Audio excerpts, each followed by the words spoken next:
Hello mga kapaps, wala talaga yung tanim natin na kalabasa mga kapaps. Ayan, oh.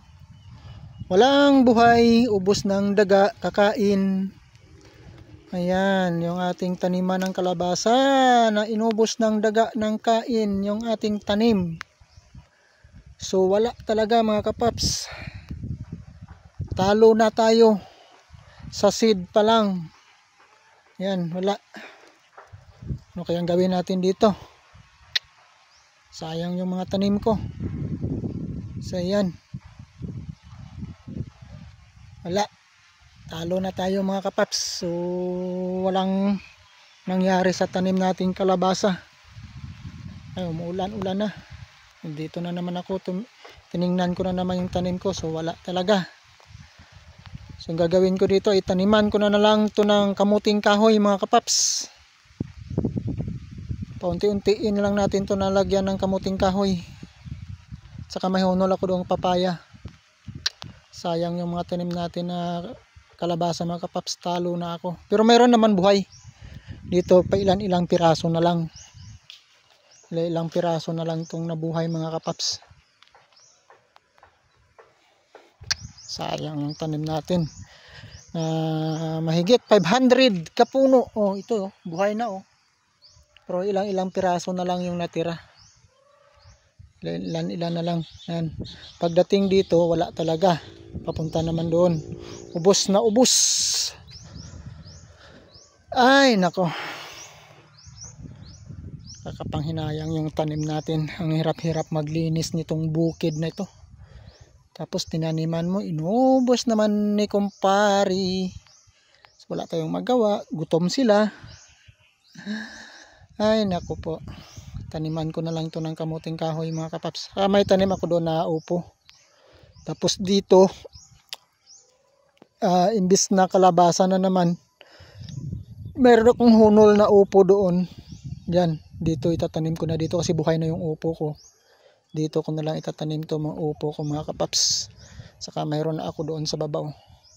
Mayroon akong tanim doon. Saka yung gapangan na lang. Ayan oh, nagawaan ko na sa ng gapangan.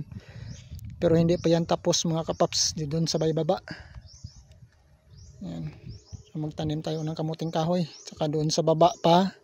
Saging na lang yan siguro mga kapaps. Sayang yung tanim natin. So, kasi yung papaya ko doon namumulaklak na. At may mga bunga na maliliit. So ang palaya ko, wala rin. Iwan ko. Ang daming pamisti ngayon. Snake. Halin dyan. May tanom dyan, oh, may buhay na, na kalabasa. Huwag mo na sirain. Isang piraso lang yan. Yung bunga naman ng ampalaya ko doon mga kapaps. Ayan, oh. Ayan, yung aking ampalaya. Yan, may bunga. Pero ang dami namang peste. Wala pa talaga akong na-harvest yan sa ampalaya ko mga kapaps. Yan, ang daming pamiste ngayon. Sayang yung mga tanim natin. Naku po. Lang nangyari dito sa ating tanim na kalabasa. Wala na tayong pagkukuhaan ng puhunan. So mayroon akong kamuting kahoy na tanim doon. Kunin ko na lang yung mga tangkay niya, yung mga kahoy niya. At putol-putulin ko at magtatanim na lang tayo dito ng paunti-unti ng kamuting kahoy mga kapaps. Sayang tong lupa na ito eh. Ganda rin sana mais, kaya lang wala tayong puhunan mga kapaps. Ayun, sama-sama na naman kasi dito yung dalawang aso ko. Yan, si Uno. At saka si Nike. Ayan, mga bodyguard ko yan. Itong dalawang aso. Ito yung mga alaga ko sa aking kubo. Ayan, itong dalawang aso. Si Nike at saka si Uno. Ayan. Ayan silang dalawa. Kung saan ako punta, doon din yung dalawa na yan. Babantayan. Saka nanghabol ng daga din. Hindi naman mahuli. Makyat kasi sa mga puno. Sayang yung tanim natin itong kalabasa mga kapaps. Wala.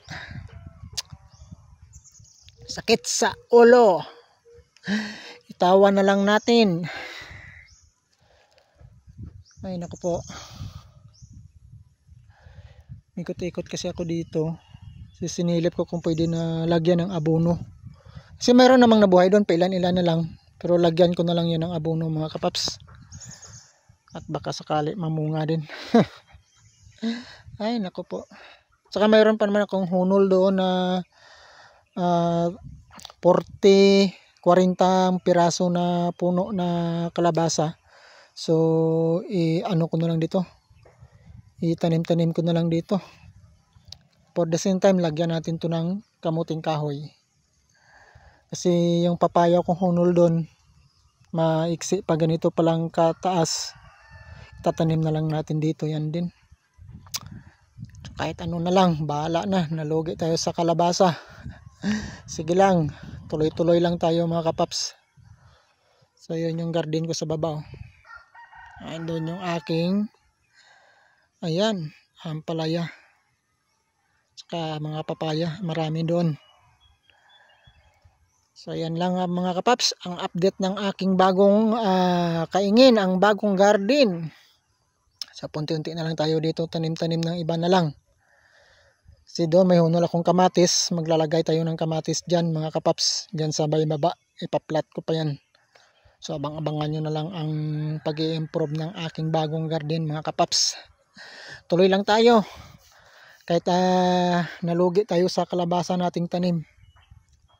Tuloy pa rin tayo, tuloy pa rin tayo sa pagtatanim. Huwag na lang tayong ma-stress. Kasi pag dinibdib mo to mga kapaps, ay tayo pa rin ang lugi. Tatawa-tawa na lang natin to. Ayan buhay-buhay pa yung kalabasa natin Ayan. Yan, ganyan na sana yung kalabasa nating tanim. Ayan. Pero dito mayroon pilan-ilan. Siguro pag binilang ko, siguro na sa mga lapit-lapit din, siguro mga 100 pa kapuno yung buhay dito banda. Ayan, pero pagdating dito papunta doon sa kabila, wala na. So yan lang mga kapaps, ang update ng aking garden mga kapaps. So bye bye and God bless po sa inyong lahat mga kapaps.